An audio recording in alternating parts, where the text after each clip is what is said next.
ശ്രീനാരായണ ഗുരുദേവ തൃപ്പാദങ്ങളിൽ എൻ്റെ സാഷ്ടാംഗ പ്രണാമം. ശ്രീ മങ്ങാട് ബാലേന്ദ്രൻ സാറിൻ്റെ ഗുരുദേവ കഥാസാഗരം ഭാഗം 104 ഇങ്ങനെയായാൽ പല്ലു പോകുമല്ലോ. ഭാഗം 104 ഇങ്ങനെയായാൽ പല്ലു പോകുമല്ലോ ഇവിടെ ആരംഭിക്കുന്നു. ഗുരുദേവൻ ശിവഗിരിയിൽ വിശ്രമിച്ചിരുന്ന ദിവസങ്ങളിൽ ഗുരുവിന് ഭക്ഷണം പാകം ചെയ്തു കൊടുത്തിരുന്നത് ഗുരുദാസ് എന്നൊരു ഭക്തനായിരുന്നു. പാചകജോലി കഴിഞ്ഞാൽ ഗുരുദേവൻ ഇരിക്കുന്നിടത്തെത്തി എന്തെങ്കിലും ശുശ്രൂഷകൾ ചെയ്തുകൊണ്ടിരിക്കുക ഗുരുദാസിൻ്റെ പതിവ് ശൈലിയായിരുന്നു.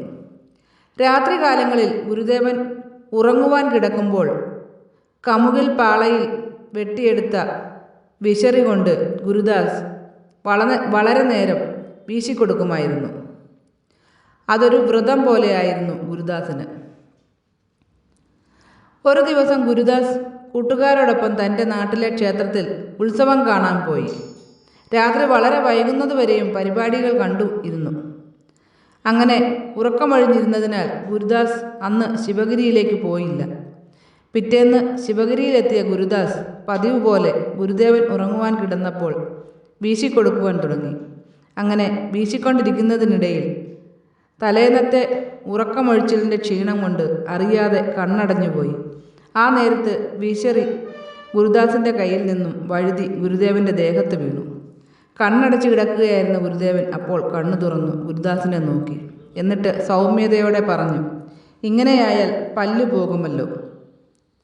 ഗുരുദേവൻ പിന്നെയും കണ്ണടച്ചു കിടന്നു. ഗുരുദാസ് വീണ്ടും വീശുവാനും തുടങ്ങി. വീശറി ഗുരുവിൻ്റെ ദേഹത്തേക്ക് വീഴാതിരിക്കുവാൻ കുറച്ചുകൂടി നീങ്ങി നിന്നാണ് അത്തവണ വീശിക്കൊണ്ടിരുന്നത്. കുറച്ചുനേരം കഴിഞ്ഞപ്പോൾ വീണ്ടും ഉറക്കം തൂങ്ങിത്തുടങ്ങി. ഗുരുദാസ് സകല നിയന്ത്രണവും വിട്ട് താഴത്തേക്ക് മറിഞ്ഞു വീണു. ആ വീഴ്ചയിൽ ഗുരുദേവൻ കിടന്നിരുന്ന കട്ടിലിൻ്റെ പടിയിൽ താടി ചെന്നിടിച്ചു. ആ ഇടിയുടെ ആഘാതത്തിൽ മുൻനിരയിലെ 2 പല്ലുകൾ ഇളകിപ്പോയി. നാരായണ ഗുരുവേ എൻ്റെ സത്യപ്രകാശമേ നീ, പാരിൽ പ്രകാശമേകാൻ പിറന്നൊരു വാടമലരല്ലേ നീ. ശ്രീ മങ്ങാട് ബാലേന്ദ്രൻ സാറിൻ്റെ ഗുരുദേവ കഥാസാഗരം ഭാഗം 104 ഇങ്ങനെയായാൽ പല്ലു പോകുമല്ലോ ഇവിടെ അവസാനിച്ചിരിക്കുന്നു.